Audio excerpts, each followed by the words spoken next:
Welcome to the Giving Voice to Depression podcast. We're your co-hosts, Terry and Bridget. Each week, through intimate, candid conversations with guests, we explore the different perspectives on and experiences of depression. We keep it real because the illness is real. We keep it hopeful because there truly is hope in spite of what depression tells you. We're not experts or therapists. We're sisters and best friends who live with depression and have interviewed hundreds of others who do as well. By sharing personal experiences, we can all learn from each other that while depression convinces us that we're utterly alone, that our best days are in the past, and that we won't experience joy or hope again, those thoughts are symptoms, not truths. Hearing others shamelessly discuss their mental health journeys provides information, connection, and hope, taking away some of depression's power. Hello, Bridget. Hello, Terry. Just like about every other aspect of our lives, our podcast schedule got kind of wonky during this pandemic. We still produced an episode each week, but we just realized that we forgot to pause after 9 episodes for a season in review. So today's episode will be a brief recap of the last dozen episodes. If the description or snippet from one or more of them interests you, please go into the archives and listen to the full episode. There are more than 200 to choose from. We begin our review with episode 163, Breath as a Mental Health Management Tool. The list of things that feel or are out of control can be long, but for most of us, breath is something we can access anytime, and breathing consciously is a quick, free, and effective form of meditation. That's what I found is the best thing for people in moments that they're in the depths of it. Just being able to be there, and then in the appropriate time to be able to offer advice, to be able to refer on.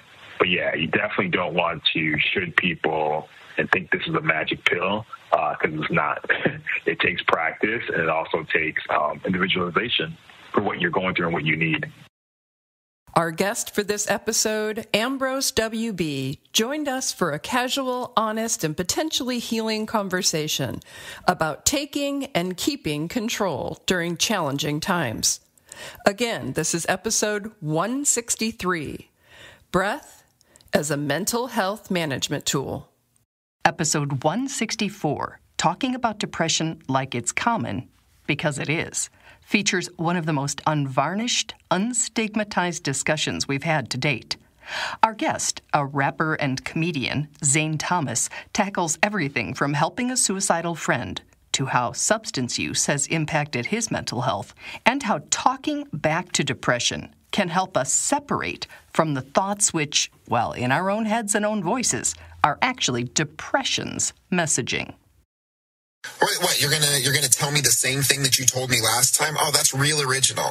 Because here's the thing. I feel like if it was somebody else talking about one of your friends, you wouldn't put up with that. You'd be like, I love that person. They're amazing. Don't talk about my friend like that. But when it's us in our head, it's so easy to just, oh, well, I thought it, so it must be true. You know, we don't really challenge the voices in our head. In this 20-minute episode, Zane talks about depression and suicidal thoughts like they're common, because for many of us, they are. That full episode is number 164. Next was episode 165, The Year in Review from a Mental Health Perspective.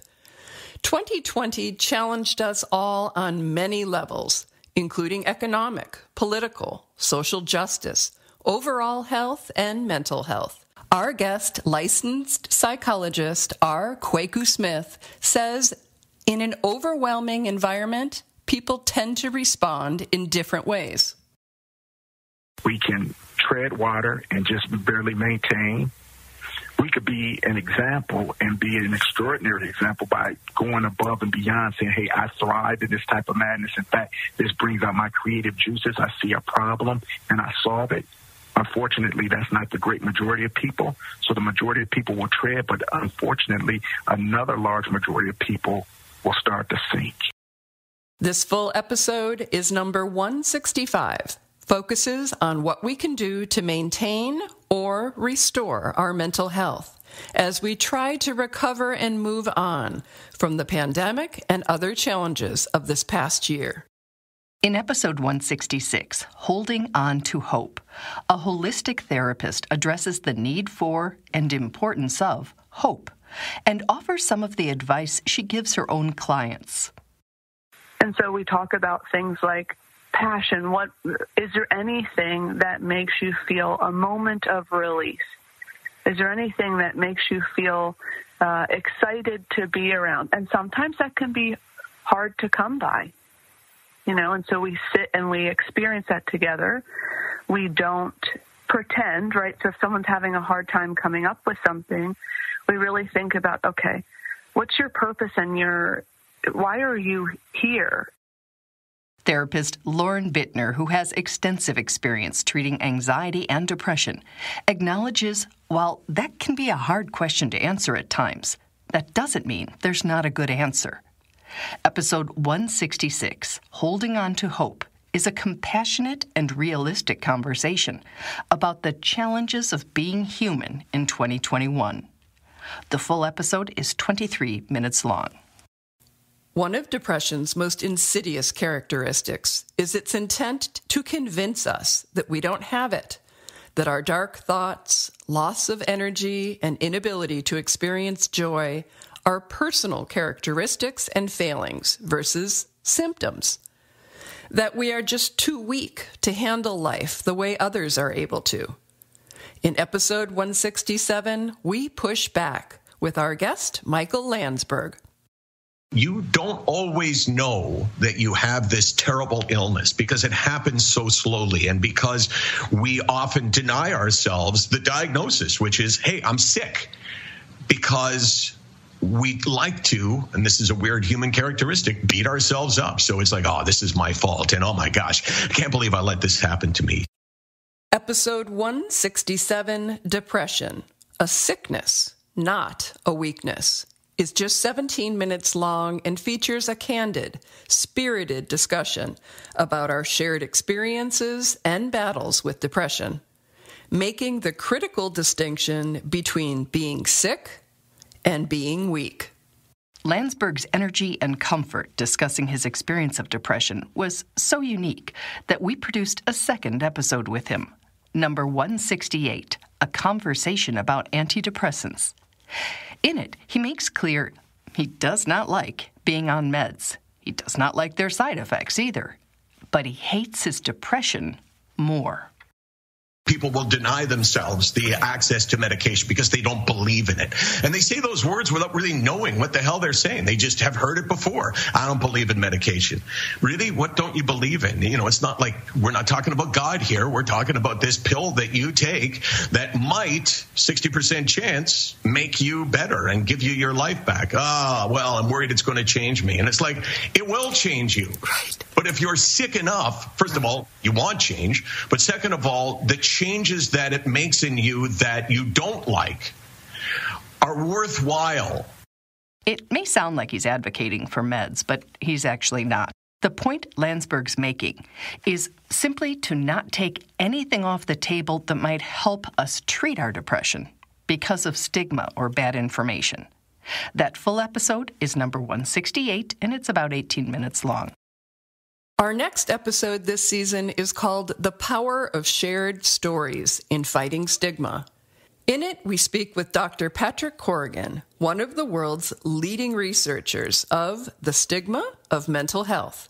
He says research proves the most effective way to get people to understand that mental illnesses are real and not a choice is by speaking openly and shamelessly about what's going on in our minds and bodies, when and where it feels safe to do so. So I go around the world presenting this program, and what I'm constantly amazed at is the number of people in the audience who say, I'm just sick and tired of having to keep it a secret. It's who I am, I'm not bad, I'm not dirty, I didn't choose this. And so I think for a lot of people, the benefits of coming out is just being able to be authentic. Dr. Corrigan says other benefits of being shame-free about our mental health are starting discussions with open eyes and minds and show versus educate people that those of us living with mental health challenges are as competent, able, and empowered as everyone else. This full episode, The Power of Shared Stories in Fighting Stigma, is just 15 minutes long. The next 2 episodes expanded on that discussion. Number 170, Stigma is Real, and 171, Life Would Be Better and Safer Without Stigma, feature quotes from a number of former guests. They share how the stigma of mental illness is a factor in their lives, and that because people are judged and or fear being judged for having symptoms or diagnoses of mental health challenges, can defer a lot of us from seeking help or treatment. Despite my mom being a therapist, it took until me being in a pretty suicidal place before my family was like, oh, hey, maybe you should go to therapy and maybe we should address this. So I think if in that first month or so, I would have gotten the information and sort of the permission to go get the correct help, I have a feeling I wouldn't have sunk so deep into this. It's hard to ask for a recommendation for a therapist or a recommendation for a psychiatrist, but why? When we need a dentist, we ask our colleague or we ask our neighbor. When it comes to seeking help, I suddenly feel weak or that I can't handle my illness. Because you think other people see it that way. Exactly.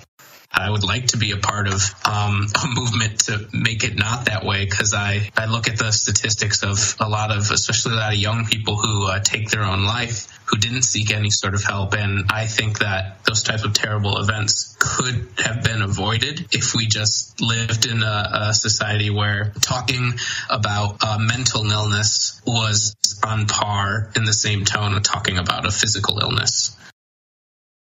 Those episodes 170 and 171 are both about 15 minutes each if you'd like to check them out. Next is episode 172, The Value of Tracking Our Mental Health Symptoms. Tracking your mental health symptoms in writing or with an app can give us an objective, quantifiable way to recognize changes in our mental health before we might otherwise recognize them. And the information could help professionals and other members of our support team as well. The other thing that tracking symptoms can do is it can alert your doctor if there's an issue with your medication. Because sometimes with bipolar, you may need a tweak, and that tweak could just make all the difference. So if you have a record of your symptoms and how they've been, even over the course of a month, it can be really helpful for your doctor to know what's working and what's not. Charting our moods and activities like sleep and exercise can also encourage us to keep regular routines, which makes any changes in them a lot easier to notice. Again, that is episode 172, The Value of Tracking Our Mental Health Symptoms, which is 18 minutes long. Next is episode 173, Depression is Not a Weakness. Imagine starting your day in a pit, and from that disadvantage, imagine battling the darkest of convincing thoughts, playing non-stop in your head, and having to convince yourself that you and your life actually do still have value. We can assure you that while it may look like giving in or laziness from the outside, it is a very different experience on the inside. Because you cannot begin to understand what that person is going through. In fact, when I think of people who live with suicidal ideation, to think about the fact that they fight a battle every day, and sometimes the battle seems to be life itself, and to have the strength to keep fighting to live is something that should be celebrated and not something that should be condemned. Our guest, Victor Armstrong, says we should strive to focus on each other's humanity and not what we perceive to be either weaknesses or strengths. When we treat depression as a weakness, we add to its power and danger. Again, this full 18-minute episode is number 173, depression is not a weakness. And our last episode of this extended season is number 174, Mental Health System in Crisis.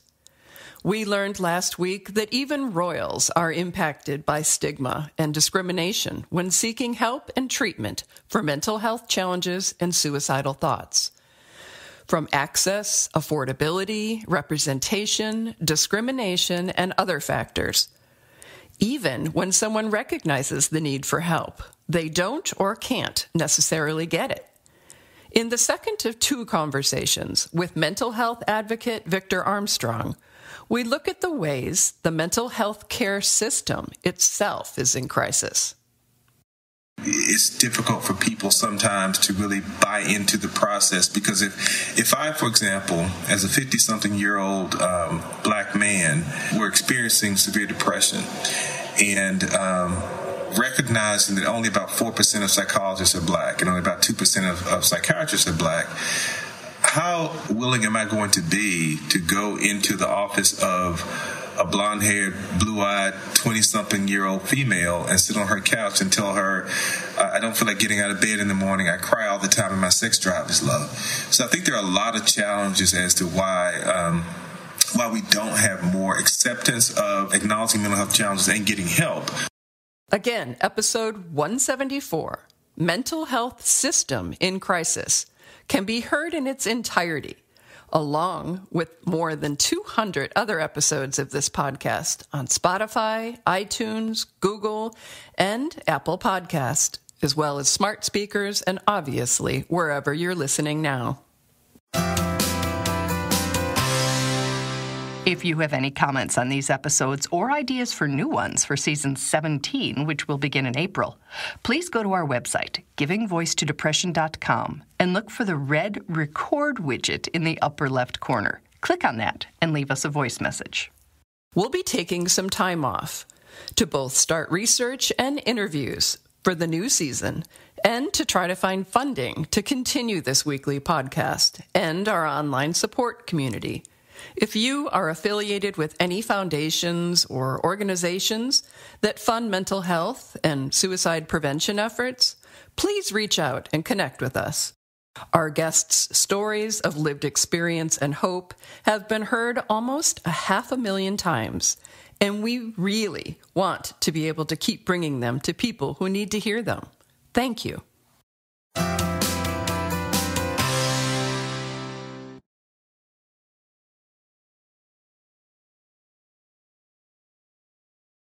We truly hope that our podcast brings a little more understanding, helps you better articulate your experience of depression, or better understand how to support someone else's. We invite you to join us for daily posts on the Giving Voice to Depression Facebook page and on Twitter and Instagram at Voice Depression. It is a comfort to be among fellow travelers on depression's dark road. And remember, if you're struggling, speak up.